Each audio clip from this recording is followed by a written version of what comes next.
The U.S. Air Force's latest fighter jet, the Boeing F-15EX, has officially been named Eagle II, in a ceremony that took place today at Eglin Air Force Base in Florida.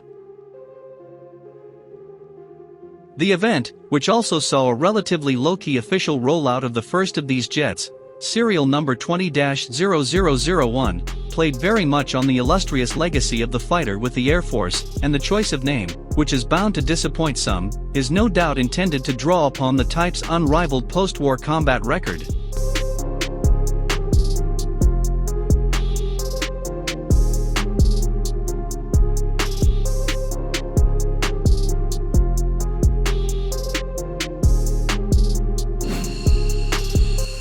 The first F-15EX had been accepted by the Air Force on March 10 and, after being ferried from Boeing's St. Louis, Missouri, facility to Eglin, is now undergoing testing by the 40th Flight Test Squadron.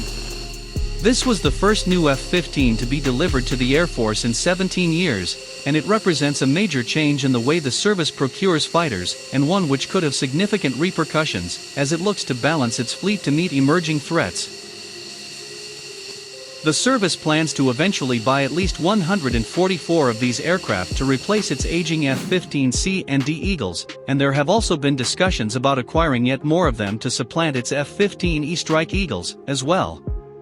During the naming and unveiling ceremony today, Lieutenant General Duke Z. Richardson, the military deputy, Office of the Assistant Secretary of the Air Force for Acquisition, Technology, and Logistics, noted that 10% of the current F-15C and D fleet is grounded due to structural issues, while 75% of the jets have exceeded their planned service life.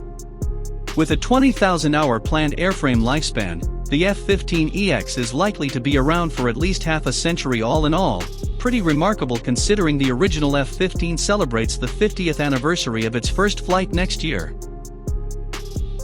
The newly named F-15EX will now continue its test program at Eglin, prior to service entry in an operational capacity.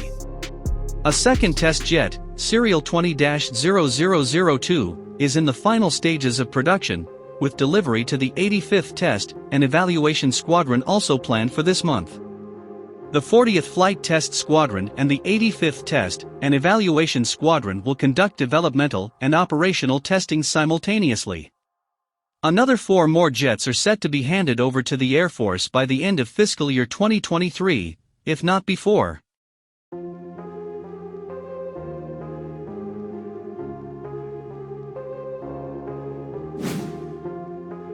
Thereafter, the first jets are due to be delivered to the Oregon Air National Guard's 173rd Fighter Wing, the Air National Guard's main F-15C and D training unit, based at Kingsley Field, in fiscal year 2024. The following year, the 142nd Fighter Wing, another Oregon Air National Guard unit, at Portland Air National Guard Base, is slated to become the first operational unit to fly the jet in fiscal year 2025. Responsible for 93% of all Homeland Defense missions, the Air National Guard will recapitalize all its F-15C and DS with either F-15EX or F-35A jets, although the precise balance is yet to be disclosed. There remains, too, a question mark over which powerplant will be used for subsequent batches of F-15EX jets. While the first 6 examples are being outfitted with General Electric F-110GE-129S, the Air Force will hold a competitive process to decide whether to retain this engine or switch to the rival Pratt & Whitney F-100PW229.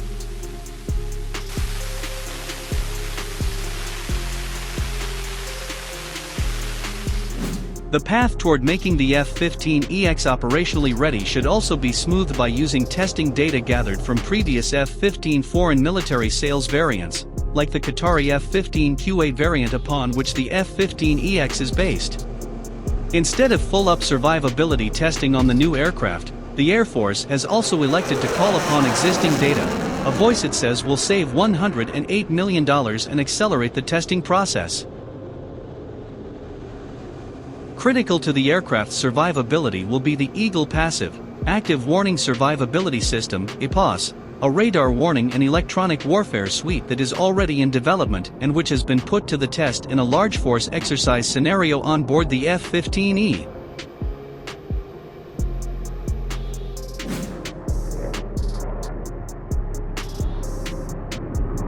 As the Air Force increasingly distances itself from long-standing plans to acquire more than 1,700 examples of the F-35A stealth fighter, the future prospects for the F-15EX look good.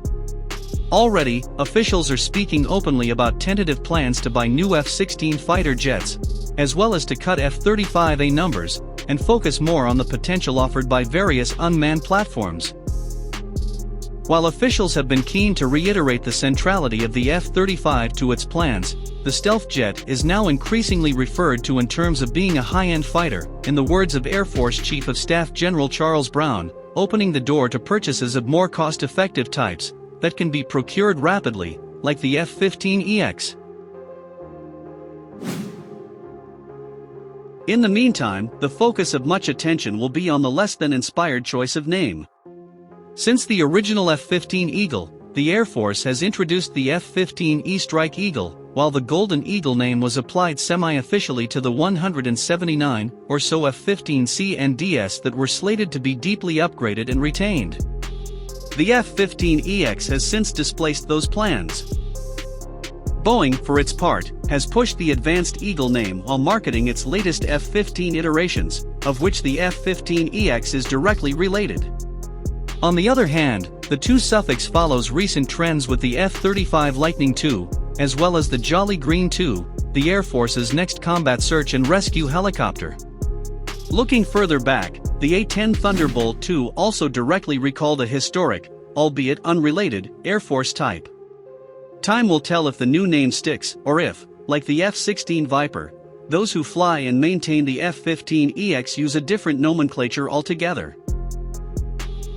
The future for the Eagle II, whether you like the name or not, looks bright.